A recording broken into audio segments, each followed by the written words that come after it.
Ouais, tu peux y aller, Hakim. Alhamdulillahi Rabbil Alamin, wa salatu salamu ala Rasulillah. Donc, salam alaikum à tous ce soir, bienvenue, marhaba bikoum. Ce soir, nous sommes réunis ce soir afin de, afin afin d'avoir des notions ou des connaissances sur le titre qui est présenté, La voûte céleste par l'arabe, avec le professeur Nabil Aboubakar. Donc, j'ai pas son CV sous les yeux, mais c'est un Voilà, professeur. tu Ouais. l'as sous les yeux. D'accord, bah, je l'ai sous les yeux. Donc, comme je vous disais, le professeur Nabil Aboubakar est parmi nous ce soir, alhamdulillah, et on le remercie. Comme son nom de famille l'indique, nous ne pouvions pas espérer meilleur bras droit dans le projet d'Allah subhanahu wa ta'ala. Donc, je lis, je l'ai sous les yeux. Nabil est un professeur en génie civil à l'université Aboubakar Belkaïd de Tlemcen. Il obtient en 1990 son diplôme d'ingénieur d'État en génie civil de l'Université des sciences et de la technologie d'Oran. Option aménagement et construction hydraulique. Alors, il poursuivra ses études en France, où il sera diplômé de son DEA de l'Université Pierre et Marie Curie euh, en génie civil, option mécanique des sols et des ouvrages dans leur environnement. Ensuite, en 1995, il obtiendra son doctorat de l'École centrale de Paris, spécialité mécanique des sols avec mention très honorable. Masha'Allah, qu'Allah, Inch'Allah, yazid ou l'ilm, Inch'Allah. C'est à la faculté de l'imam Ouzeï à Beyrouth, au Liban, qu'il obtient son magister en études islamiques. Voilà ce que j'ai sous les yeux sur le professeur Nabil Aboubakar. Donc Alors, nous, le attends, professeur... c'est pas fini. Ah, c'est pas fini. Bah, Ah oui, alhamdulillah, et c'est pas encore, fini. j'ai synthétisé. Donc ça ne tient pas sur une page. Alhamdulillah. En 2020, Nabil nous fait l'honneur et accepte de rejoindre l'équipe de NKLA, où il est nommé président du conseil scientifique. Il anime différents cours du programme, dont Al-Mutamayizoun, et plusieurs conférences. Il est également spécialisé en sciences des finalités et coécrit et traduit en français les ouvrages avec Sheikh Al-Akhdari au sein de Dar al-Maqasid al-Alamiya. Depuis, il poursuit sur les pas de la lignée Al-Akhdari. Nous avons son fils Abdelrahman qui est parmi nous aussi, Al-Akhdari. Et donc en fondant Falaq DZ. Un projet, donc ce projet-là, il est dédié à l'astronomie en Algérie. Professeur Nabil Aboubakar est la valeur sûre et le Sadiqi de Nkala et celui de Cheikh Al-Akhdari depuis plus de 20 ans. Donc moi j'ajouterais que le professeur Nabil Aboubakar, ça fait quelques années que j'ai pu faire sa connaissance. Euh, donc il est vraiment d'une grande culture, d'une grande utilité, avec une traduction en français qui permet justement de nous, les francophones, d'avoir accès à ces sciences-là. Donc, je le remercie vivement et surtout d'être là ce soir parmi nous. Voilà pour la présentation. Merci, Hakim. Barakallahu fik. Si je peux rajouter quelque chose, un tout petit. Oui, euh, vas-y. notre grand professeur, il porte bien son nom, subhanallah. C'est le docteur Nabil وما أنبله من أستاذ ويعني سبحان الله شرفه الله بالنبل فما شاء الله جزاكم الله عنا كل خير أستاذي. بارك الله فيكم. C'est شكرا une لك. forme de noblesse, notre professeur. بارك الله Bah فيك. oui, il les englobe, les valeurs. Alhamdulillah. Bien. Euh, je peux partager l'écran? Ah, j'ai envoyé une demande. Bien sûr, c'est fait.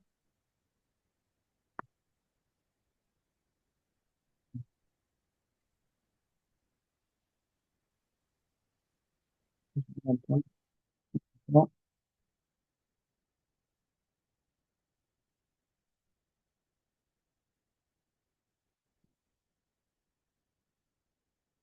Ça va, vous avez mon écran? Un écran? Très bien. Oui. Ok.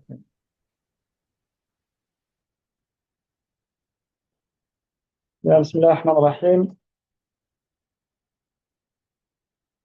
الحمد لله رب العالمين، الحمد لله حمدا كثيرا طيبا مباركا فيه، وأصلي وأسلم على النبي الكريم الرحمة المهداة والنعمة المسداة والسراج المنير. أما بعد، السلام عليكم ورحمة الله وبركاته. Donc, merci mes chers frères et sœurs pour cette aimable présentation. Donc, c'est moi qui suis tout à fait honoré d'être parmi vous et de faire partie de cette famille du centre néologique, même si ma contribution reste très petite par rapport aux personnes qui sont sur le terrain tous les jours pour encadrer donc les enfants du centre. Donc c'est l'occasion pour moi de remercier toutes les personnes qui d'abord ont fondé ce centre, et à leur tête Cheikh Akhdari, et qui enrichit ce centre avec toutes ses sciences et ses orientations scientifiques et pédagogiques, mais aussi toutes les personnes qui sont sur le terrain tous les jours pour encadrer ce centre, à leur tête Dr Latifa et كل الأستاذات متميزات اللواتي يؤطرن هذا المركز المتميز. Alors, je vais peut-être déclencher un chronomètre juste pour rester un peu dans les temps. Donc, je vais essayer d'être assez succinct, peut-être ne pas dépasser les 30 minutes d'exposé pour permettre aussi peut-être un petit débat par la suite. Bien. Alors, notre propos aujourd'hui porte sur la voûte céleste. Donc, l'intitulé, c'est la voûte céleste parle arabe. قبة السماء تتكلم العربية. Alors, ce titre-là, c'est le titre en fait d'un livre écrit par un savant jordanien qui s'appelle Abdelkader Abed. C'est un professeur en géologie qui s'est beaucoup intéressé donc à l'histoire de l'astronomie, qui est décédé ça fait quelques années. Et donc, j'ai choisi donc le titre de son livre pour intituler cet exposé. D'ailleurs, j'ai beaucoup utilisé son livre pour le préparer. Alors, les objectifs qu'on s'est fixés aujourd'hui, d'abord essayer de montrer l'intérêt porté par la charia à la contemplation du ciel, mais aussi aux phénomènes astronomiques. On verra un peu en détail tout cela.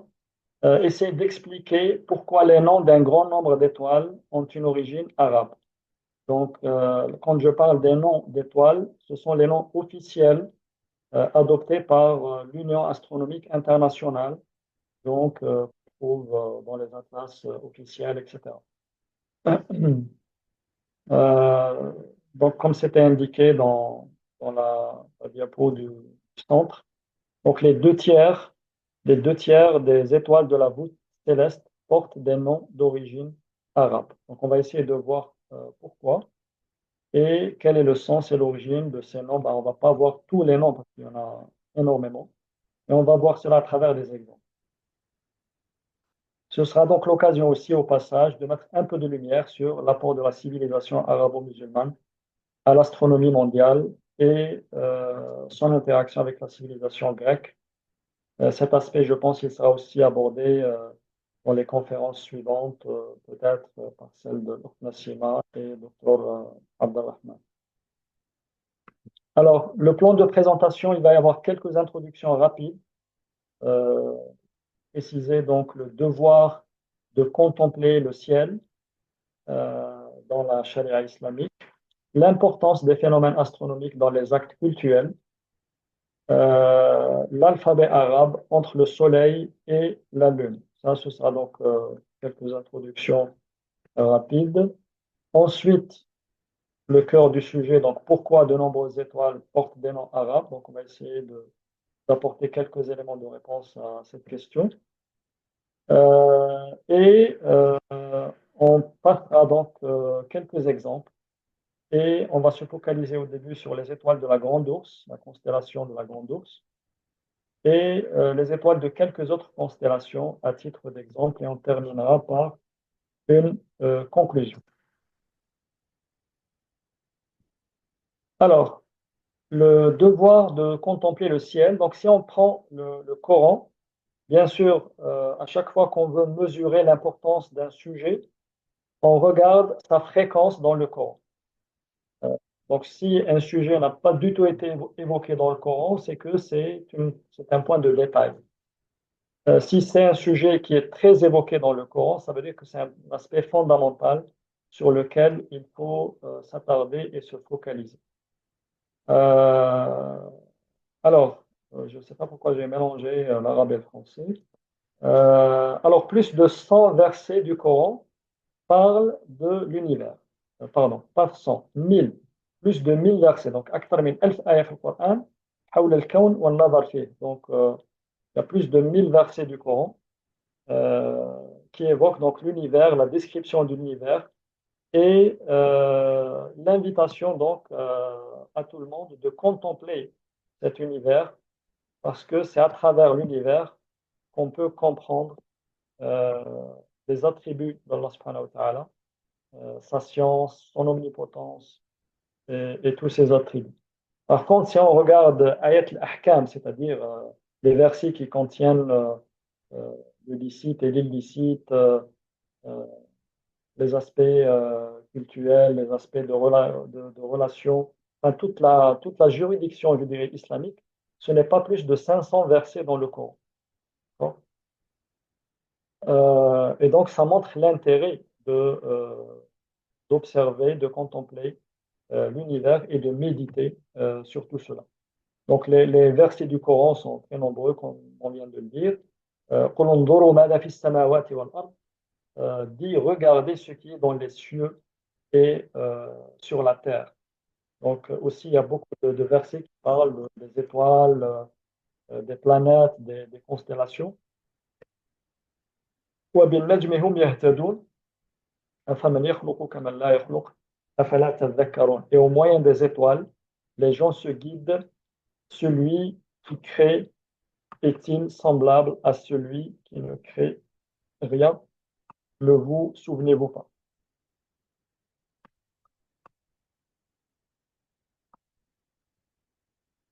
Bien. Alors, regardez aussi ce verset. وما قدر الله حق قدره والأرض جميعا قبضته يوم القيامة والسماوات مطويات بيمينه سبحانه وتعالى عما يشركون. Ils n'ont pas estimé Allah comme il devrait l'être, alors que le jour de la résurrection, il fera de la terre entière une poignée et les cieux seront pliés dans sa main. Gloire à lui, il est au-dessus de ce qu'il lui associe. Donc nous, en tant qu'être humain très petit sur cette terre, la Terre nous semble énorme, d'accord? La Terre avec son diamètre de plus de 12 700 km et son périmètre de plus de 40 000 km nous paraît énorme. Mais pour Allah subhanahu wa ta'ala, c'est un petit point. D'ailleurs, c'est une réalité observable. Je vais vous montrer une photo assez impressionnante que vous n'avez peut-être jamais vue. C'est une photo qui a été prise par la sonde Voyager 1. Vous savez, il y a une sonde que la NASA a lancée en 1977, c'est-à-dire ça fait près de 50 ans qu'elle est en train de voler dans le ciel à plus de 60 000 km à l'heure, sans arrêt, depuis 48 ans. Parce que dans l'espace, en fait, comme il n'y a pas d'air, il n'y a pas de frottement, on n'a pas besoin, une fois qu'elle a dépassé les planètes, elle n'a pas besoin de carburant pour continuer. Donc, elle a besoin d'un petit peu d'énergie, elle a dispose de quelques piles atomiques qui lui permettent d'envoyer des ondes radio à la Terre et au début aussi de prendre quelques photos. Alors, lorsque cette sonde aujourd'hui, elle continue, hein, elle n'est pas encore, elle continue à émettre des ondes à la Terre. Elle se trouve aujourd'hui à quelque chose comme 26 milliards de kilomètres de la Terre. Pour vous donner une idée, la dernière planète du système solaire, qui est Neptune, se trouve à 4,5 milliards de kilomètres de la Terre ou du Soleil, parce que bon, la distance Terre-Soleil n'est pas grande. Et donc, cette sonde se trouve aujourd'hui à 5 fois la distance Terre-Neptune, quelque chose comme 26 milliards de kilomètres. Alors, lorsque cette sonde a parcouru 6 milliards de kilomètres, il y a un savant américain qui s'appelle Carl Sagan qui a eu l'idée de proposer de retourner l'appareil photo de la sonde et de prendre une photo de la Terre. Donc, c'est une photo qui a été prise de la Terre à partir de cette sonde qui se trouvait à 6 milliards de kilomètres de nous. Et voilà l'image que nous avons. Alors, je ne sais pas si vous voyez le petit point blanc qui est là. Est-ce que vous le voyez? Oui, oui, on le voit, Nabil. Alors, ce point blanc, c'est la Terre. Voilà. Tout ce que nous sommes, avec tout ce qu'il y a comme civilisation, comme pays, comme tout ce que vous voulez, il est à l'intérieur de ce point. Et donc, en regardant cette image, on peut relire le verset du Coran وَمَا قَدَرُ اللَّهَ حَقَّ قَدْرِهِ وَالْأَرْضُ جَمِيعًا قَبْضَتُهُ يَوْمَ الْقِيَامَةِ وَالسَّمَاوَاتُ مَطْوِيَّاتٌ بِيَمِينِهِ سُبْحَانَهُ وَتَعَالَى عَمَّا يُشْرِكُونَ. Donc, finalement, cette terre qui nous semble si énorme et ces êtres humains qui se croient si grands et si importants, ils sont à l'intérieur de ce petit point dans le ciel et dans l'espace. Et donc, cette photo, quand même, elle est très révélatrice. Cette photo de la Terre qui a été prise par la sonde Voyageur. Donc, je disais qu'elle continue, cette sonde à voler. C'est l'objet fabriqué par l'homme le plus éloigné de la Terre. Donc, il se trouve actuellement à quelque chose comme 26 milliards de kilomètres. Mais 26 milliards de kilomètres, c'est très, très peu dans l'espace parce que ça ne fait même pas un jour-lumière. À la vitesse de la lumière, ce n'est même pas un jour de déplacement de la lumière. Alors, que dit-on de la plus proche étoile du système solaire?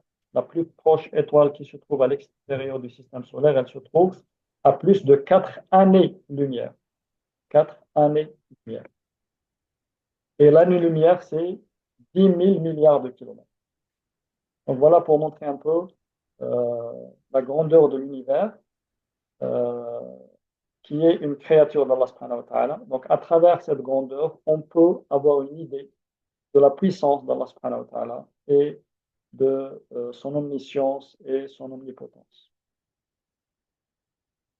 Bon, là, je me suis attardé un peu parce que c'est une photo quand même assez spectaculaire. Je vais aller un peu plus vite maintenant. Importance des phénomènes astronomiques dans les actes cultuels. D'accord? Donc, en fait, tous les actes cultuels sont reliés à des phénomènes astronomiques. Donc, la prière, vous avez donc, c'est lié au lever du soleil, coucher du soleil, soleil au zénith, etc. Donc, c'est les positions du soleil dans la journée. Le jeûne, donc on suit tous la naissance du croissant lunaire.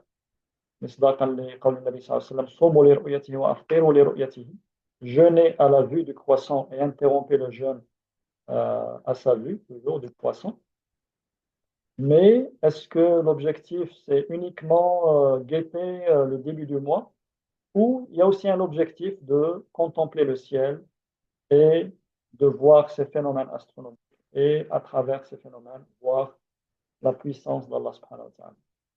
Donc la zakat, c'est aussi hawalan al-hawl, donc c'est l'année. complète, un tour complet de la Terre autour du Soleil. Le pèlerinage, il est lié aussi au mois lunaire, etc. Alors, un petit clin d'œil pour l'alphabet arabe entre le Soleil et la Lune. Donc, vous savez, les lettres donc, qui encadrent les enfants au centre, certainement, elles évoquent les lettres solaires et les lettres lunaires. Donc, l'arabe, les 28 lettres de l'alphabet arabe sont divisées en deux. Donc, il y a 14 lettres lunaires et 14 lettres solaires. Euh, donc, les lettres solaires comme Arf Shin, donc Ash-Shams, quand on dit Ash-Shams, on n'entend pas le L, on ne dit pas Al-Shams, on dit Ash-Shams directement. Par contre, pour les lettres lunaires, comme Harf Qaf, on dit Al-Qamar. Donc, on entend le L, Al-Qamar. Par contre, Shams, on ne dit pas Al-Shams, on dit Ash-Shams. Et ça a induit beaucoup d'erreurs chez les Occidentaux quand ils ont traduit les noms des étoiles, par exemple, ou là les noms même des savants. As-Sofi, ils disent Al-Sofi, ou là l'étoile At-Ta'ir, ils disent Al-Ta'ir, mais on devrait dire At-Ta'ir parce que le T, At-Ta, c'est une lettre solaire. Ou là Al-Nitaq, donc eux ils disent Al-Nitaq, comme on va voir tout à l'heure, mais c'est une erreur. On doit dire An-Nitaq parce que Harf Shamsi. Par contre, Al-Jabha, c'est correct. Ils disent Al-Jiba pour Al-Jabha. Bon, c'est une traduction un peu déformée, mais ça veut dire Al-Jabha dans la constellation du Lion. Alors, on passe un peu au cœur du sujet parce que là, on a déjà consommé 14 minutes dans les introductions. Pourquoi de nombreuses étoiles portent des noms arabes? Ça, c'est la question un peu centrale de cet exposé. Alors, en fait, les Arabes ont repris l'astronomie, enfin, les connaissances astronomiques qui étaient acquises déjà par les Grecs. C'est ce qui se fait dans le monde entier quand on fait de la recherche scientifique. On ne part pas toujours de zéro, on part toujours de ce qu'ont fait les autres. Parce que si chaque peuple ou chaque civilisation part de zéro, bah, l'humanité n'avance pas. On part toujours du point où sont arrivés les autres. Abdelrahman peut en témoigner, lui qui vient de finir une thèse de doctorat en mathématiques.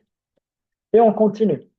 Donc les Arabes ont repris les travaux des Grecs qui ont été synthétisés par Ptolémée, qui était au deuxième siècle donc de notre ère.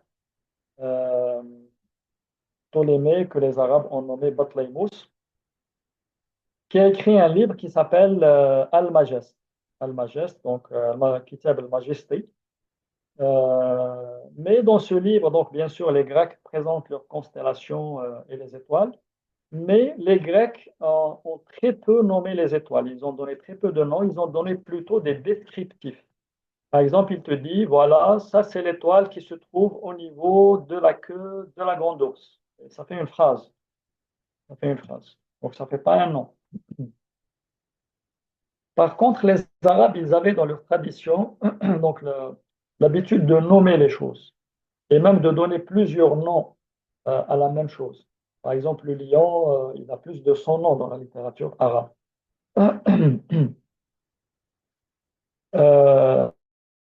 Et donc, les Arabes avaient cette tradition de nommer les choses et ils ont nommé aussi les étoiles, même dans la période pré-islamique. Il y a plus de 100 étoiles qui sont nommées dans la poésie arabe pré-islamique. Donc, Cher Jahili, les Arabes ont nommé plus de 100 étoiles. Aussi, comme on l'a dit dans les introductions, la relation des rites musulmans avec les phénomènes astronomiques a fait que les musulmans se sont beaucoup intéressés à l'astronomie. Et il y avait une fonction dans les mosquées qui s'appelait el mu'aqqit. Donc le mu'aqqit, c'était un peu le mu'addin que nous avons aujourd'hui, le mu'addin, mais qui avait d'autres fonctions en plus de fixer les horaires des prières, fixer aussi l'orientation de la Qibla. Et du coup, le mu'aqqit avait besoin d'avoir des connaissances en astronomie. Par exemple, dans la mosquée oumawiyine de Damas au XIVe siècle, il y avait un mu'aqqit qui était le chef des mu'addinin, des muezzins à la mosquée oumawiyine. Il s'appelait Ibn Shatir. Donc Ibn Shatir était le chef des mu'addinin, mais il était un savant en astronomie. Quand je dis un savant en astronomie, pour un mu'addin, je ne suis pas en train d'exagérer. C'est un savant qui est à la hauteur de Copernic dans la civilisation occidentale. Et je peux dire sans exagérer que Copernic a beaucoup copié sur Ibn Shatir. Et ce n'est pas moi qui le dis, c'est des Occidentaux intègres hein, qui ont fait des recherches en histoire des sciences qui l'ont dit. Et je reviendrai sur ce point. Aussi, donc les Arabes, comme ils ont développé, enfin, ils n'ont pas créé les astrolabes parce que c'est les Grecs qui les ont créés, mais ils les ont développés encore, les musulmans, ils ont développé encore l'astrolabe. Et comme l'astrolabe, c'est un appareil de petite dimension, donc là on voit une partie de l'astrolabe qu'on appelle l'araignée de l'astrolabe, sur laquelle ils devaient inscrire des noms d'étoiles. Et donc, ils ne pouvaient plus mettre les phrases des Grecs, voilà l'étoile qui se trouve près de la queue de l'ours ou des choses comme ça. Donc, ils devaient donner des noms. Et c'est pour cela aussi que les Arabes ont nommé des étoiles pour mettre ces noms d'étoiles sur les astrolabes. Donc là, on voit des exemples. Par exemple, ici, Al-Qaïd, donc on verra Al-Qaïd. Al-Qaïd, donc en français, c'est le guide. D'accord, donc c'est un nom arabe. Deneb, c'est la queue. Al-Tahir, donc Tahir, Al-Tahir, c'est l'oiseau, ou l'aigle, c'est l'oiseau. Tabaran, Rigel, donc Rigel, c'est Rigel, c'est le pied d'Orion. Donc c'est des noms arabes que les Arabes mettaient donc sur les astrolabes. Concernant les constellations, les Grecs ont nommé par contre les constellations et ces noms ont été traduits par les Arabes. Les Occidentaux ont repris les noms latins des constellations. Mais certains noms arabes d'étoiles, là j'ai inversé la phrase, certains noms arabes d'étoiles ont été attribués à des constellations. Ou non, c'est ça, non, c'est juste. Ce sont des noms de constellations qui ont été donnés à des étoiles, oui, c'est juste. Donc, par exemple, Doub, donc Doub, il y a la constellation de l'ours, mais il y a une étoile qui s'appelle Doub aussi. Et tout ça, bien sûr, je parle des noms officiels agréés par l'Union astronomique internationale. Alors, est-ce que les constellations des Arabes étaient identiques à celles des constellations des Grecs? La réponse est non. Il y a des ressemblances, mais il y a aussi beaucoup de différences. Et donc, il y a des constellations chez les Arabes étaient souvent beaucoup plus grandes et englobaient parfois deux, trois constellations euh, de la culture grecque, étaient beaucoup plus grandes. Et certaines étoiles ont porté un nom dans une constellation donnée et se sont retrouvées avec le même nom dans une autre constellation, donnant lieu à des contradictions apparentes. On va voir des exemples tout à l'heure. Bon, ce n'est pas la peine de citer cet exemple, mais déjà dans la Grande Ourse, on verra un premier exemple de paradoxe et on va l'expliquer. Alors, la science astronomique, je dirais, la synthèse de l'astronomie des Grecs a été résumée par Ptolémée, comme je le disais, dans un livre qui s'appelle Almageste. Et puis, donc, dans ce livre-là, donc, l'état des connaissances à l'époque grecque, c'était donc le géocentrisme. Alors, le géocentrisme, c'est quoi? C'est que la Terre était considérée comme le centre de l'univers et que toutes les autres planètes et même étoiles tournaient autour de la Terre.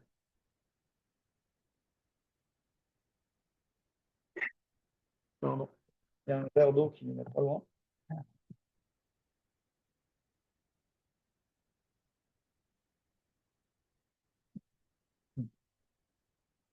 Donc, la Terre était considérée comme le centre de l'univers. Et après, donc après plusieurs siècles, donc depuis le deuxième siècle de notre ère, donc l'époque de Ptolémée, jusqu'au XVIe siècle. Donc le XVIe siècle, nous avons Copernic qui a établi l'héliocentrisme, c'est-à-dire que c'était plutôt le Soleil qui était au milieu, bon pas de l'univers, mais du moins au milieu du système solaire, et que toutes les planètes tournaient autour du Soleil. Mais pour arriver de Ptolémée à Copernic, entre les deux, qu'est-ce qu'il y a? C'est pas le vide. Donc, entre les deux, justement, c'est la civilisation arabo-musulmane qui a développé énormément de choses et qui a tout préparé pour l'avènement de l'héliocentrisme qui a été prononcé par Copernic au XVIe siècle. Alors, les travaux des Arabes, quand je dis des Arabes, c'est un peu par le langage, c'est plutôt des musulmans parce qu'il y avait beaucoup de non-Arabes, il y avait beaucoup de Perses, beaucoup d'ethnies, comme vous le savez, que la civilisation musulmane a intégré. Donc, 9e, là, quand je parle des siècles, c'est dans le calendrier grégorien, hein, c'est-à-dire depuis la naissance de Jésus-Christ, Milad Isa, donc 9e, du 9e au 11e siècle. Donc, il y avait surtout de la traduction et des travaux sur Almageste de Ptolémée. Donc, pendant un siècle et demi ou un peu plus, les savants musulmans ont repris les connaissances des Grecs, ils les ont traduits, ils les ont étudiés. Après, ils ont commencé à les critiquer, à les remettre en cause. Et donc, à partir du 11e et jusqu'au 16e siècle, il y a eu beaucoup de nouveaux développements sur l'astronomie de la part de la civilisation donc arabo-musulmane, avec une remise en cause du modèle géocentrique de Ptolémée. Donc, ils ont compris que le modèle de Ptolémée était faux, il y avait beaucoup de choses fausses dans Almageste et que les musulmans ont commencé à corriger, à tel point que Ibn al-Haytham, donc Ibn al-Haytham, décédé en 1040, il a écrit un livre qui s'intitulait Doutes sur Ptolémée. Donc là, il avait noté toutes les défaillances qu'il y avait dans le livre de Ptolémée. Après, Copernic, 1543, qui établit donc l'héliocentrisme, que le Soleil était au milieu donc, du système solaire et que les planètes pivotaient autour, ben, il s'était beaucoup inspiré de Al-Battani, donc les Occidentaux ils disent Al-Battani, qui était décédé en 929. Et surtout, il s'est beaucoup inspiré de Ibn Shatir, donc celui qui était Mu'addin et Mu'aqqid au niveau de la mosquée des Omeyyades à Damas. Il avait écrit beaucoup de livres en astronomie. Et j'ai entendu, on peut trouver ça sur YouTube, sur Internet, et dans les livres aussi, notamment le livre Le ciel des Arabes de Roland Lafitte. Et il y a aussi un autre historien des sciences qui s'appelle Régis Morellon, qui a beaucoup travaillé sur Copernic. Et il a dit, et c'est enregistré sur des vidéos, qu'il a trouvé des manuscrits de Ibn Shatir. Regardez Ibn Shatir qui est décédé 1375, c'est-à-dire qui était à peu près un siècle et demi avant Copernic. Il a trouvé des manuscrits de Ibn Shatir dans lesquels il a trouvé exactement les figures utilisées par Copernic. Même les notations étaient copiées, même les notations, il ne les a pas changées. Des figures identiques de celles de Ibn Shatir, avec des notations identiques que celles de Ibn Shatir, et à partir desquelles il a établi donc l'héliocentrisme. Donc voilà, pour dire que entre Ptolémée et Copernic, c'était pas le vide. Donc c'était l'apport de la civilisation arabo-musulmane qui a beaucoup apporté Bien sûr, ce n'est pas le sujet aujourd'hui pour détailler cela. Peut-être qu'il y aura d'autres occasions pour en parler en détail, mais c'est un passage furtif pour que l'on puisse passer directement au nom d'étoiles. Là, on a consommé déjà 28 minutes. On passe aux étoiles de la Grande Ourse. Alors, la Grande Ourse, bon, je vais prendre peut-être le pointeur ici, ça va être plus simple. Voilà. Donc ici, vous avez une image de la Grande Ourse extraite du livre de As-Sofi. Donc As-Sofi aussi, c'est un savant musulman décédé en 986, donc bien avant Ibn al-Haytham et bien avant Ibn al-Shatir. Donc c'est lui, parmi les premiers qui ont commencé la traduction du livre d'Al-Majest. Et bon, ça c'est une image extraite de son livre Suwar al-Kawakib, Suwar al-Kawakib al-Thabita. Parce que bon, aujourd'hui, quand on dit Kawakib, c'est les planètes, mais à l'époque, quand on disait Kawakib Thabita, c'était les étoiles. Et le Kawakib Sayyara, c'était les planètes. Donc, en quelque sorte, les étoiles fixes, c'est les étoiles, et les étoiles mobiles, c'est les planètes.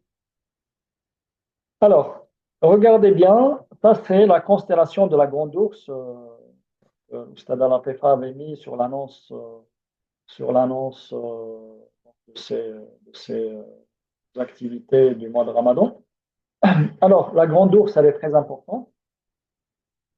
Pourquoi elle est importante? Parce que elle permet, avec la petite ours, de localiser le nord. Donc, si on est perdu en pleine mer ou si on est perdu en plein désert, ben, si on ne connaît pas la grande ours et la petite ours, on est perdu. Par contre, si on connaît la grande ours, et là je vais vous donner une indication très très rapide parce que ce n'est pas le sujet, mais regardez cette forme-là qui ressemble à une casserole. D'accord? Si vous voyez les points rouges, les grands points rouges ici, avec la main ici, ça ressemble à une casserole. D'accord? Oui. Si vous regardez dans le ciel, si vous arrivez à retrouver cette casserole, et si vous avez l'habitude de regarder le ciel, vous allez la repérer assez facilement. Vous prenez ce segment-là, qui est à l'opposé de la main de la casserole, et vous allez le reproduire 5 fois dans la même direction. Dans cette même direction, vous le reproduisez 5 fois. Donc, 1, 2, 3, 4, 5. Je n'ai pas assez d'espace. Mais si vous le reproduisez 5 fois, vous tombez pile sur l'étoile polaire qui vous indique le nord. Et si vous avez le nord, vous êtes sauvé. D'accord? Même pour connaître le Qibla, si vous êtes au bord de la mer, par exemple, vous ne savez pas où se trouve le nord, avec la casserole, vous allez localiser l'étoile polaire. Si vous avez le nord, vous avez toutes les autres directions. Donc, vous allez avoir l'est, donc le sud, c'est à l'opposé. Si vous êtes en face du nord, donc l'est, il est à votre droite. Donc, si vous prenez l'est, si vous n'êtes pas loin de Paris, vous allez vous écarter de l'est à peu près de 30 degrés vers la droite et vous avez la direction de Al-Qibla. Mais bon, ce n'est pas le sujet, c'est une parenthèse. C'est très intéressant, hein. Oui, c'est toujours bon à apprendre. C'est toujours Je, bon à Voilà. apprendre. je vais faire Voilà. une autre conférence là-dessus, un peu plus détaillée, Inch'Allah. Inch'Allah, on en reparlera. J'ai toujours un œil sur le chronomètre et ça passe très vite. Alors, regardez bien ici, peut-être même si on n'évoque pas beaucoup les autres exemples, la grande ours, ça suffit pour comprendre. Regardez cette étoile qui est là, qui s'appelle Al-Qa'id. Donc, c'est un nom, bien sûr, arabe. Al-Qa'id, ça veut dire le guide. Alors, on se pose la question, que vient faire le guide sur la queue de l'ours? C'est pour ça que je parlais tout à l'heure de contradiction ou de paradoxe.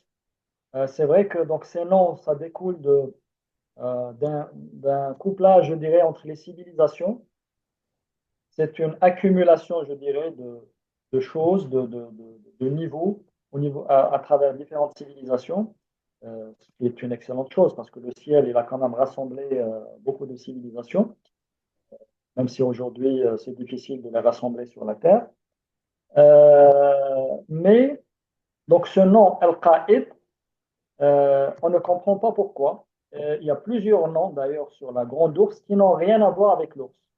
Donc, par exemple, Al-Qa'id, Al-Oula ici, Al-Oula, ça veut dire la première, Al-Thaniya, la deuxième, Al-Thalitha, la troisième. Ce n'est pas les pattes de l'ours, hein, c'est pas ça. Al-Dhiba, ça c'est Al-Dhiba. Dhiba, j'aime Dhabi. Donc, Dhiba, c'est les gazelles, en fait. D'accord? C'est les gazelles, c'est un nom arabe. Donc, tous ces noms-là n'ont rien à voir avec l'ours. Par contre, vous avez des étoiles qui ont quelque chose à voir avec l'ours. Par exemple, Doub, Doubé. Donc, Doub, c'est l'ours lui-même. Et vous avez Megrez. Tout ça, c'est des noms officiels. Hein. Ce n'est pas des noms qui ont été changés. C'est des noms dans les atlas occidentaux officiels d'aujourd'hui. Alors, Megrez, c'est un nom arabe. Quand vous allez chez le boucher et vous lui demandez le magras, est-ce que vous savez ce que c'est le magras? Je vais dire merguez. Non, ce n'est pas le merguez. Le magras. Peut-être le stade américain, c'est ce que c'est le magras. Merguez. En Algérie, on fait beaucoup de couscous avec le magras. En fait, le magras, c'est la racine de la queue. Quand on dit le magras pour le mouton, c'est la racine de la queue du mouton. Ah, d'accord. D'accord? Donc, c'est un nom arabe qui est encore utilisé aujourd'hui dans certaines régions. Donc, Megrez, c'est la racine de la queue. Ça, c'est la racine de la queue de l'ours. Meraq, al-meraq, donc le maraq, donc c'est le bas-ventre. C'est le bas-ventre. Mais j'aime le mettre raqiq. Raqiq, c'est fin, c'est-à-dire le bas-ventre, comme c'est toujours fin, plus fin. Donc, le meraq, c'est la partie molle du bas-ventre de l'ours. Meraq, c'est un nom arabe. Et Fekda, ici, Fekda, c'est cette étoile-là. Donc, Fakhid, Fakhid, donc c'est la cuisse de l'ours. Donc, toutes ces étoiles-là portent un nom arabe. Mais encore, on n'a pas encore répondu à la question pourquoi cette étoile s'appelle Al-Qaïd. Alors, la réponse, c'est que cette étoile-là fait partie d'une autre constellation, enfin, peut-être la même constellation, mais dans l'imaginaire arabe, ce n'était pas un ours. Bon, Qaïd, voilà, ça c'est les noms en arabe, j'avais oublié de les mettre. Oula, Thania, Thalitha, Al-Dhiba, Dubba, Maghrez, Fakhda, wa Maraq.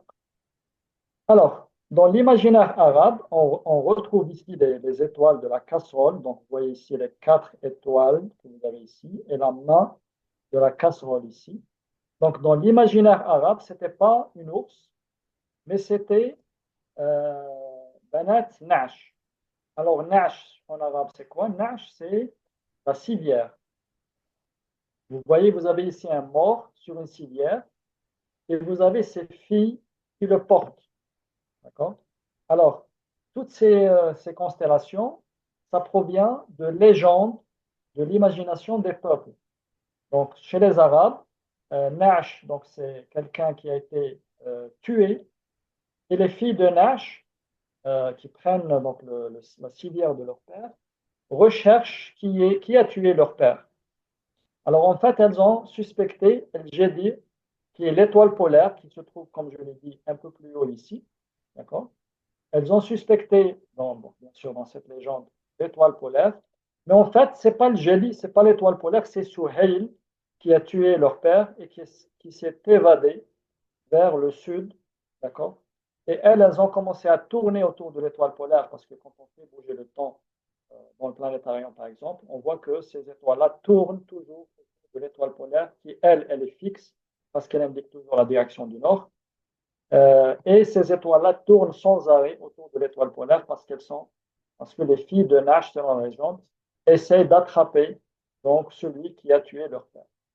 Alors, regardez bien la file de ces filles. La première fille qui est là, les Arabes ont l'appelée Al-Qa'id, la guide, parce que c'est elle qui était à la tête donc de ce convoi funéraire.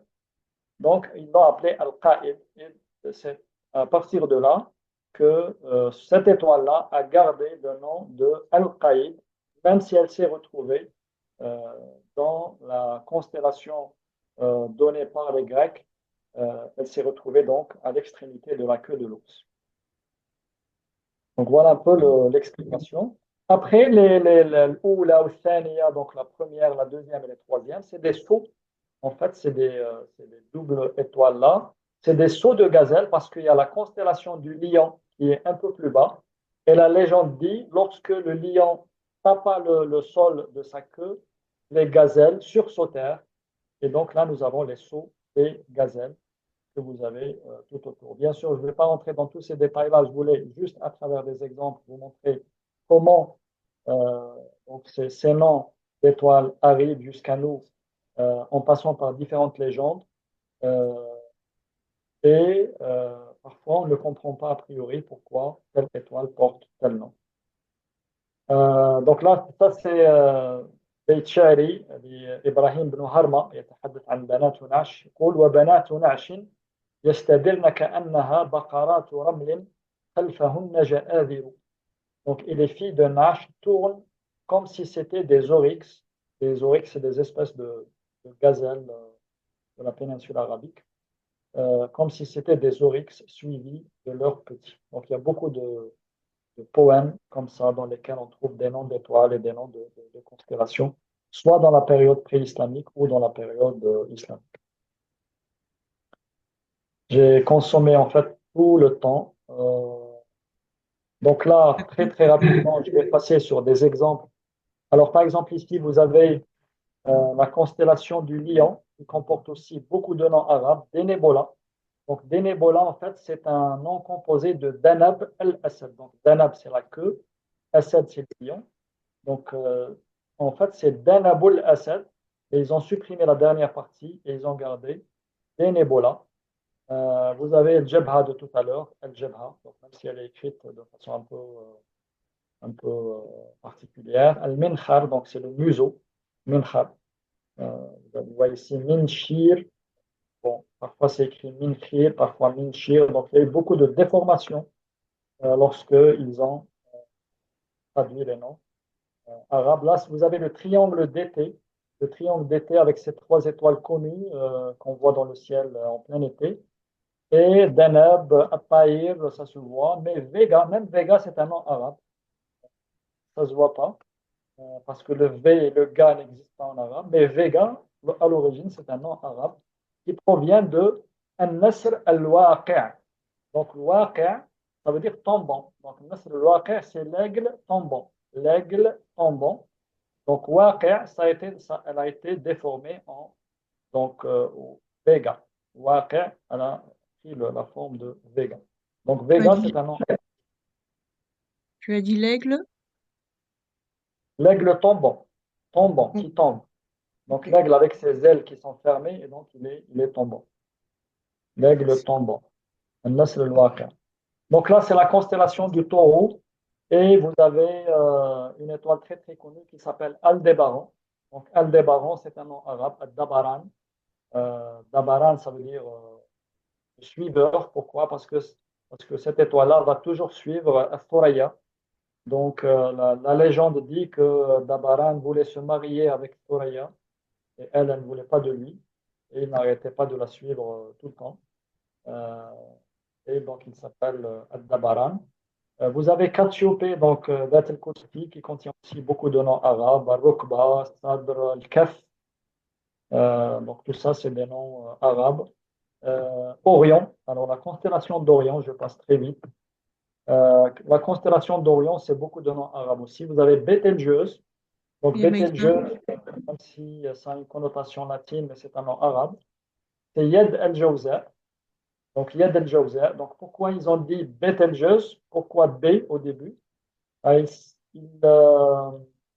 il semblerait que dans les transcriptions, dans le mot yed, donc un point est tombé et c'est devenu bed el-Jawza, et ça a été transformé en bet el-Jawz. Donc ça, c'est l'historien allemand Paul Kunitsch qui le dit. Vous avez un netak, ça veut dire la ceinture. Vous avez un rijl.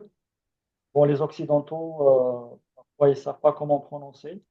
Parfois, ils disent Rigel, Rigel, parce que en fait, c'est les Égyptiens qui prononcent le G comme ga. Mais en fait, c'est Rijl al-Jabbar, donc c'est le pied d'Orient. Alors, Bételgeuse, juste pour vous donner une idée, c'est une étoile, c'est une super géante. Elle se trouve à plus de 500 années-lumière de nous. 500 années-lumière, c'est-à-dire beaucoup. La lumière doit faire 500 ans pour. C'est-à-dire que si cette étoile explose, il se pourrait que que cette étoile qu'on voit toujours aujourd'hui, il se pourrait qu'elle ait déjà explosé. Euh, Parce que si elle explose, nous, on va s'en rendre compte 500 ans après. Parce que la lumière, pour arriver de elle jusqu'à nous, ça met 500 ans. D'accord? À la vitesse de la lumière, ça met 500 ans. Donc, si elle a explosé, ça fait 3 siècles, nous, on la voit toujours dans le ciel. On ne verra son explosion que lorsqu'il se passera 500 ans depuis son explosion. C'est une étoile énorme, énorme. Alors, quand je dis énorme, c'est vraiment énorme. Son diamètre, il est 1000 fois plus grand que celui du Soleil. Et donc, Abdelrahman, il peut faire un calcul parce qu'il connaît le volume de la sphère. Donc, c'est le rayon à la puissance 3 ou le diamètre à la puissance 3. Donc, on peut facilement vérifier que à l'intérieur de cette étoile, on peut intégrer 1 milliard de soleils. Tenez-vous bien. On peut intégrer à l'intérieur de cette étoile Bételgeuse 1 milliard de soleils. Juste pour vous montrer un peu la grandeur de cette étoile Bételgeuse, qui elle-même, c'est un point aussi euh, dans l'univers. Persée ou Perséus, donc c'est Ras al-Ghul. Ras al-Ghul, donc vous voyez ici aussi des petits paradoxes, parce qu'on voit aussi Menkib. Menkib, donc c'est l'épaule. Atiq, donc c'est la jonction entre le cou et l'épaule. Mais pourquoi c'est au niveau du pied? Parce qu'en fait, à l'origine, c'est Menkib et Atiq d'une autre constellation qui s'appelle Asturaya, et que ce nom a été gardé au niveau donc de Perséus, Ras al-Ghul. Alors pourquoi Ras al-Ghul? Parce qu'il y a deux étoiles qui tournent l'une autour de l'autre et ça clignote, d'accord, ça clignote à partir de notre vision de la Terre. Et ils ont vu ça comme un ogre, un monstre qui est en train de fermer et d'ouvrir les yeux. Et c'est pour cela qu'ils l'ont appelé Ras al-Ghul. Voilà, j'ai à peu près fini. Donc là, j'ai repris quelques références. Donc Paul Kunitz, Roland Lafitte, c'est un livre très intéressant, écrit par Roland Lafitte, qui est toujours vivant, hein, il doit avoir plus de 80 ans aujourd'hui. Le ciel des Arabes, très très intéressant livre. Mais il y a aussi le livre que j'ai beaucoup utilisé, dont j'ai repris le titre pour le nom de cet exposé, قبة السماء تتكلم العربية, Abdelkader Abed, donc le savant jordanien, dont j'ai parlé au début. Merci. Voilà, comme conclusion, peut-être un petit peu de poésie que j'ai essayé d'écrire en m'inspirant de ce concours de civilisation autour du ciel. حضارات شتى تعارفت حول نجوم سطعت على قبة السماء تآلفت فخير الألحان عزفت فبادر للسماء بالنظر ففيها الدروس والعبر. J'ai même essayé de traduire en français. Des civilisations différentes ont joué une belle symphonie en s'inspirant de la beauté des étoiles et de leur harmonie. Ô les hommes, levez les yeux plus souvent vers le ciel infini. Et je vous remercie de votre attention. Machallah. Mashallah, docteur Nabil. Hein?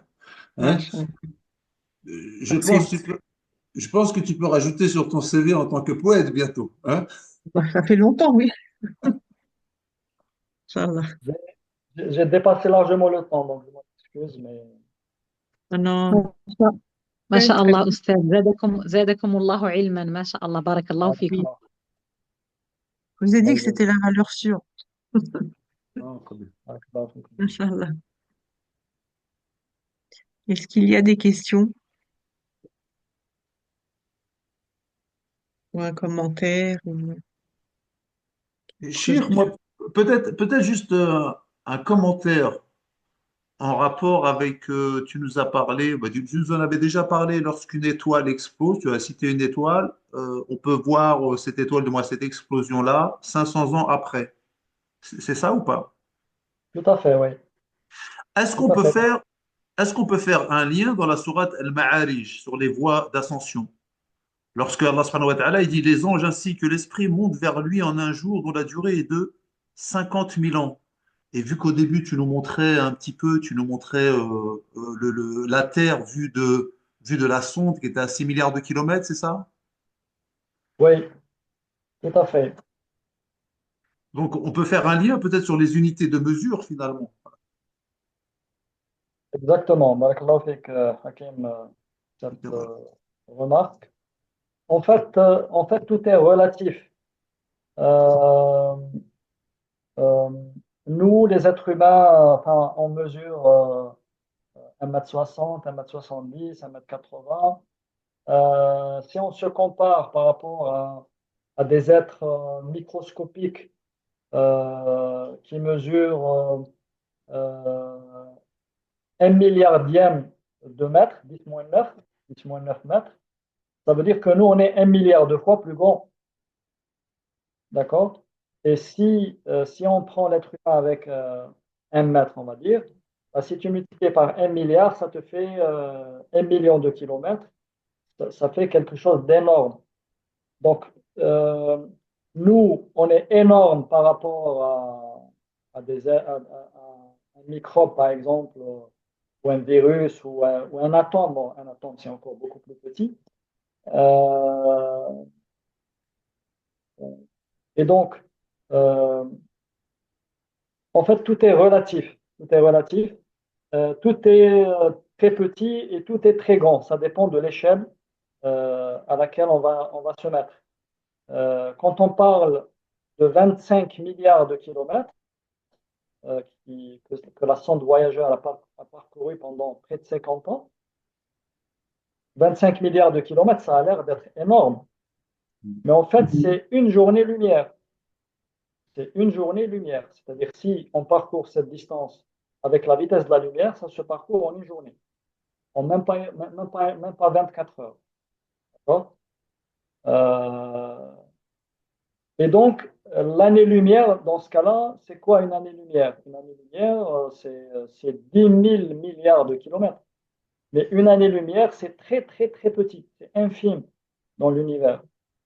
Parce que euh, la la Voie lactée qui est un point dans l'univers, la Voie lactée, c'est 100 000 années-lumière. C'est 100 000 années-lumière. La Voie lactée. Le système solaire, il tourne autour de la Voie lactée, parce que le Soleil, il n'est pas fixe. Lui-même, avec tout le système solaire, il tourne autour de la Voie lactée. Pour faire un tour complet autour de la Voie lactée, il faut 250 millions d'années. Pour montrer la grandeur de la Voie lactée, il faut 250 millions d'années. Donc, un tour complet autour de la Voie lactée, ça s'appelle l'année galactique. Depuis la création du système solaire, il a fait quelque chose comme 20 tours uniquement autour de la Voie lactée. Pour ça, certains disent, voilà, le système solaire, il a 20 ans. En fait, c'est 20 ans galactiques. D'accord? Parce que l'année galactique, c'est 250 millions d'années. Et cette Voie lactée qui est si énorme, c'est un point. C'est un point dans l'univers. C'est un petit point. Maintenant, tout l'univers observable, on ne sait pas qu'est-ce qu'il y a au-delà. Certains parlent aujourd'hui de multivers, c'est-à-dire ils disent tout l'univers qu'on observe nous, c'est un univers, mais il y en a d'autres, peut-être avec d'autres lois physiques, etc.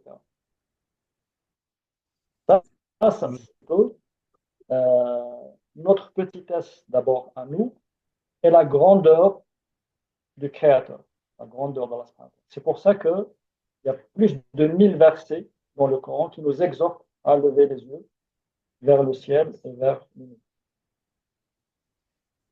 Barakallahu fik, Cheikh, ça nous permet de lever Oui. les yeux vers le ciel, quoi. Subhanallah. En fait, nous, comme on habite dans les villes, il y a beaucoup de pollution lumineuse et donc on est vraiment lésé par rapport à cette vision du ciel. Par contre, les gens qui habitent loin des villes, qui sont dans les déserts, etc., Chaque soir, quand il n'y a pas de nuages, ils ont une vue magnifique du ciel et ils apprennent beaucoup de choses et ils apprennent à se repérer, ils apprennent énormément de choses à partir du ciel. Mm. Merci. Moi, j'avais une question, Nabil. Pardon? Tu as parlé, tout à l'heure, tu as parlé de... Alors, attends que je ne me trompe pas. Oui, tu as parlé du mont Waqit, de, Oui, de Ibn Shaddad. Pourquoi on a plein d'applications ici, qui s'appellent mont Waqit d'ailleurs, pour nous donner les horaires de prière. Mais par exemple, nous, je vois à Cesson le matin, on doit finir de manger à Saint-Petit, c'est Imran qui me posait la question, et à Savigny-le-Temple, qui est à 5 minutes de chez nous, c'était à 45 le Fajr. Pourquoi en 5 minutes de distance, enfin je crois qu'il y a peut-être 3 kilomètres à peine, on mange. Il y a un quart d'heure de différence entre le Fajr, entre les deux mosquées. ouais, ça c'est un peu le drame que j'avais remarqué en France.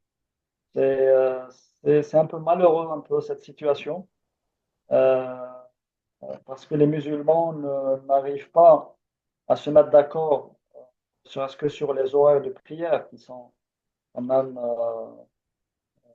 qui sont, comment dirais-je, bien explicités dans nos textes.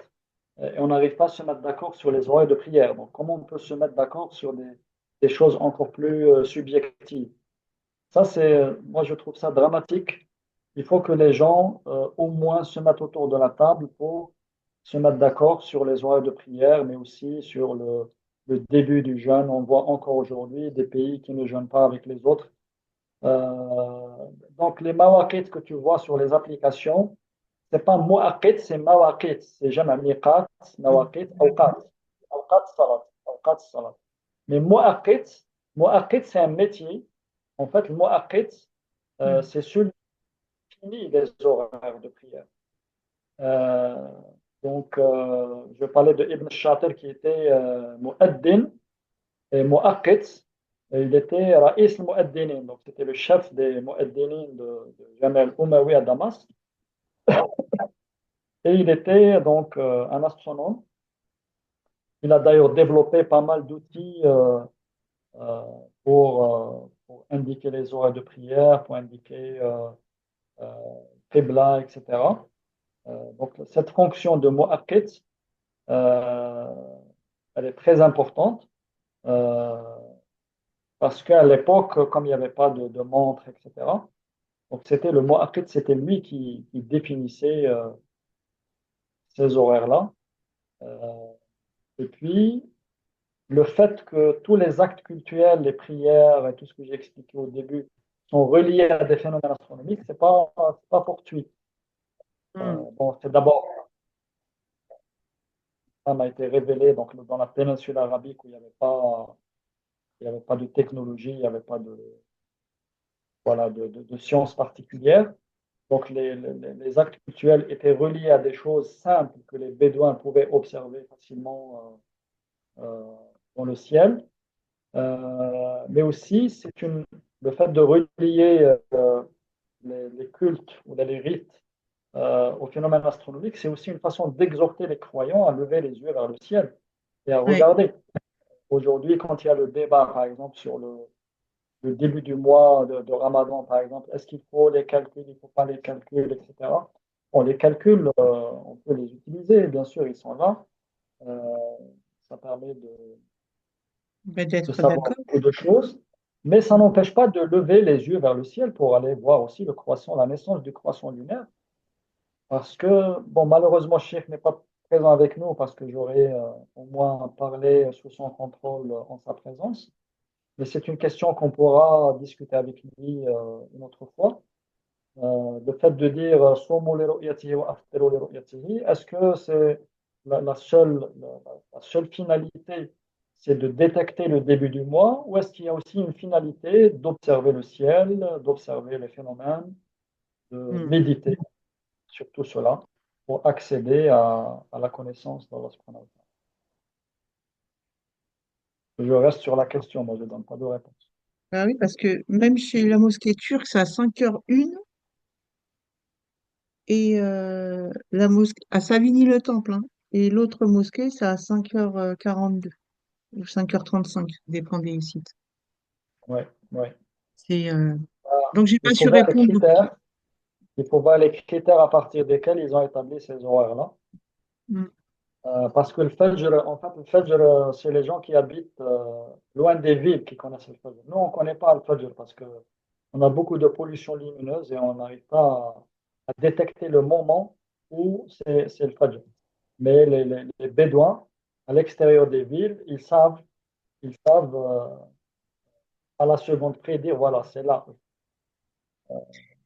Parce que je me souviens, je sais pas, Hakim, si tu te rappelles à l'époque, quand j'habitais dans le sud de la France, il était venu pendant le Ramadan, Hakim. Et au Fajr, on sortait pour regarder la ligne blanche qui s'introduit dans enfin, le lever du soleil, en fait. Tu te souviens, Hakim? Ouais, ouais. On Ouais. essayait de voir, en fait. C'est pas le lever du soleil, c'est le lever de l'aube, je pense, c'est Oui, de ça? l'eau. Ouais, Oui, bon, oui, ouais. oui. Hmm. Ouais. Ouais, ouais, tout à ويتبين fait. الخيط الأبيض من الخيط الأسود من الفجر. Ah. C'est le Fajr. Ouais. Khayr, Donc, les Inch'Allah. associations en France elles doivent travailler sur cet aspect, au moins uniformiser les horaires, parce que ça perturbe les gens. Voilà, les gens sont perturbés. Et Ça questionne les enfants. dans Sharia al-Islamiyya, donc, Cheikh Akhdari il le dit souvent, قضية الضبط والتحديد. Donc, il y a des choses qui demandent ضبط et tahdid pour ne pas perturber le croyant. Le croyant, il faut que quand il passe ses rites, ses ibadat, donc il faut qu'il soit serein. Il ne faut pas lui dire, voilà, là il lui dit Imsak c'est à 5 heures, l'autre il dit 4h55, l'autre lui dit 4h40. Ou la Salat l'Aïcha, l'un qui te dit c'est 21h, l'autre il te dit 21h20. Ça, c'est très mauvais pour la communauté. Ça va à l'encontre des finalités de ces ibadats qui sont faites pour rassembler les gens et non pas pour les disperser. Tout à fait.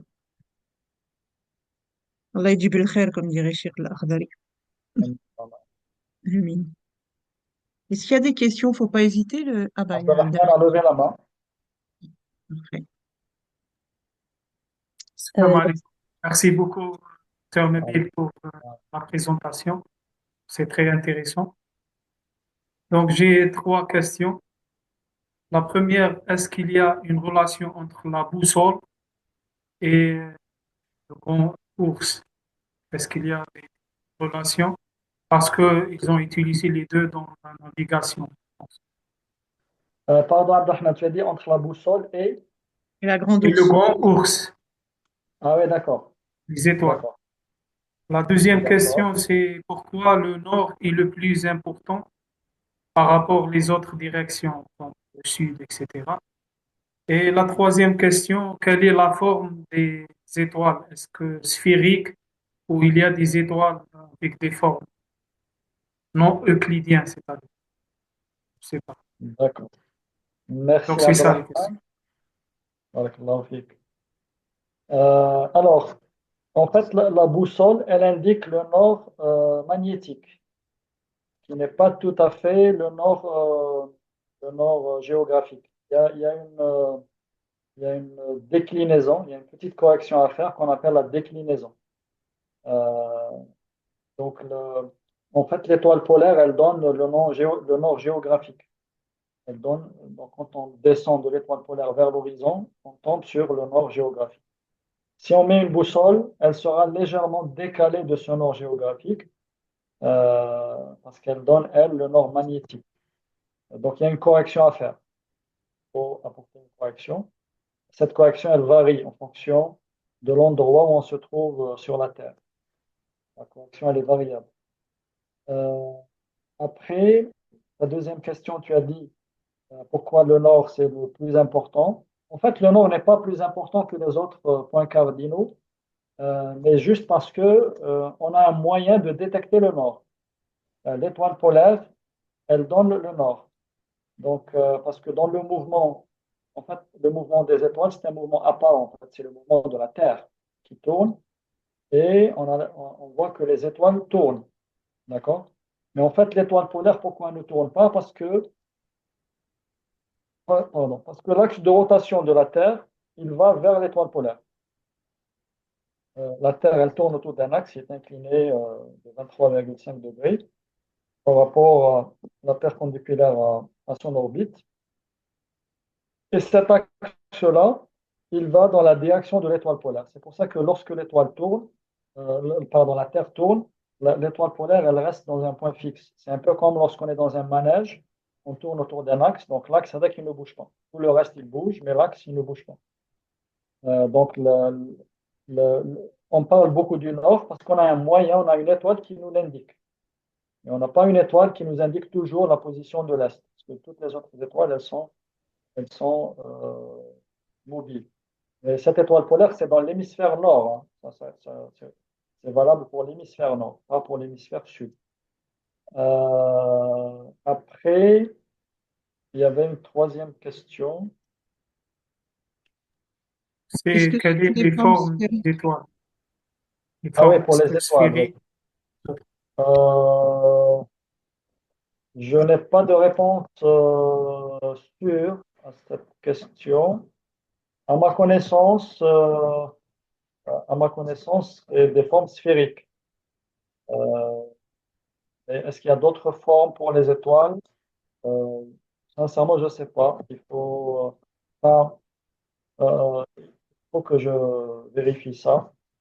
Euh, En tous les cas, pour ce type de questions, on dit toujours par rapport à ce qu'on connaît actuellement, même les gens qui ont des connaissances très larges dans le domaine qui sont spécialisés, ce n'est pas mon cas, ils disent, d'après ce qu'on connaît à ce jour, par exemple quand ils parlent de nombre de satellites, des planètes, etc., parce que tout le temps on découvre de nouvelles choses dans l'univers, dans l'espace, et on n'est jamais sûr, euh, je veux dire avec certitude.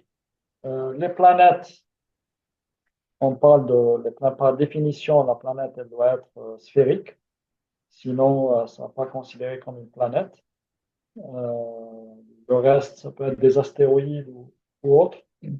Mais pour les étoiles, il faut peut-être qu'on creuse un peu plus pour avoir une réponse plus précise. Merci beaucoup. Merci. Merci à toi, Abdelrahman, pour ces questions. Merci Abdelrahman pour tes questions. De rien. Il n'y a pas d'autres questions? Malika? Latif, bah, Mehdi? Latifa, Ah, oui? Ah, bah, salam alaikum, Fatiha.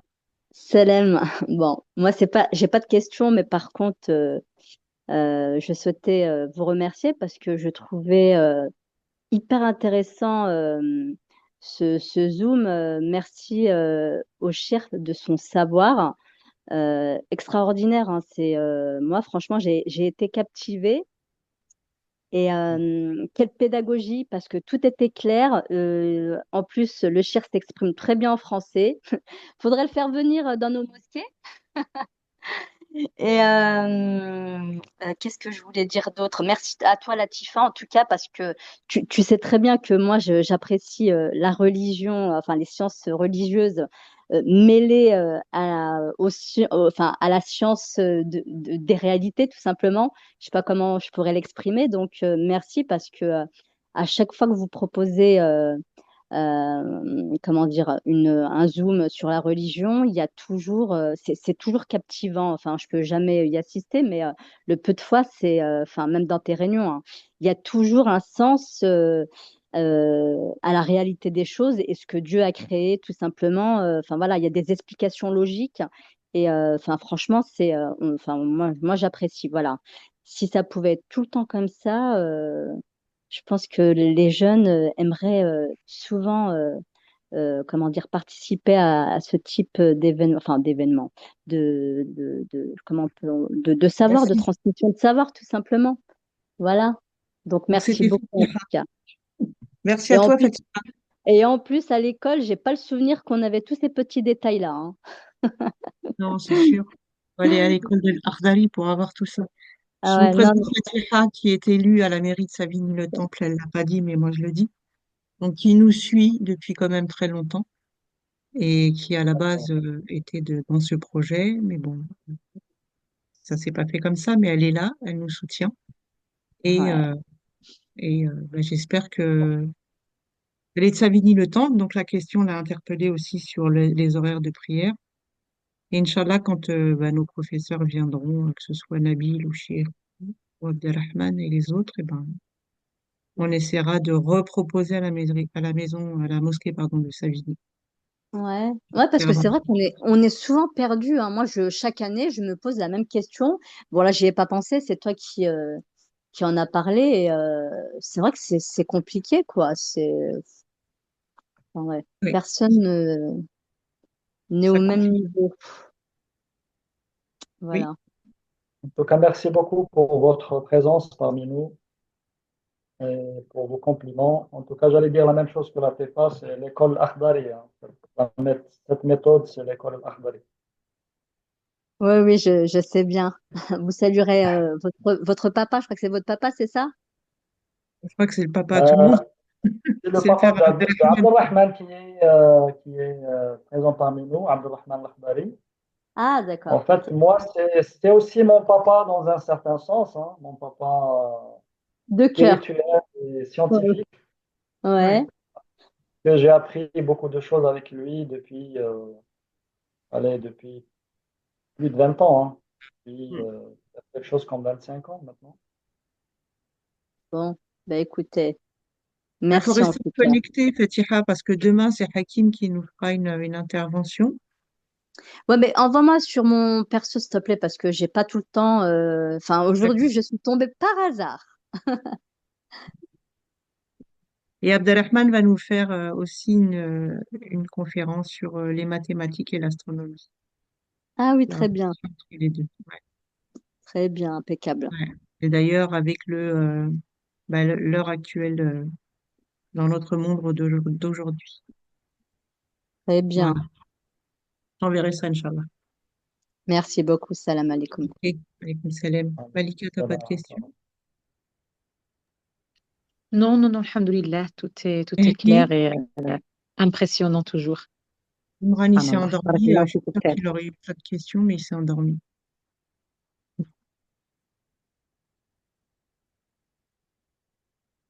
Pardon, la TEFA, ce que tu as dit, j'ai pas entendu. Non, je te disais, Imran, il s'est endormi. Je pense qu'il aurait eu des questions, mais Ah il oui, s'est endormi. d'accord. Ouais, ouais, ouais. Le ramadan, Bah, là. peut-être on va laisser les gens aller se reposer parce qu'il est Inch'Allah. 23 heures. En tout cas, merci beaucoup pour toutes ces lumières. Il faut désigner quelqu'un pour clôturer la séance. Malika, Non, avec la présence de tous ces professeurs, tu dis Malika, masha'Allah. Là, Oui, tu peux c'est toi, choisir. vas-y. on fait partie. Non, non, on va écouter Oustaz Abdelrahman ou Oustaz Hakim. Barakallahu fikum.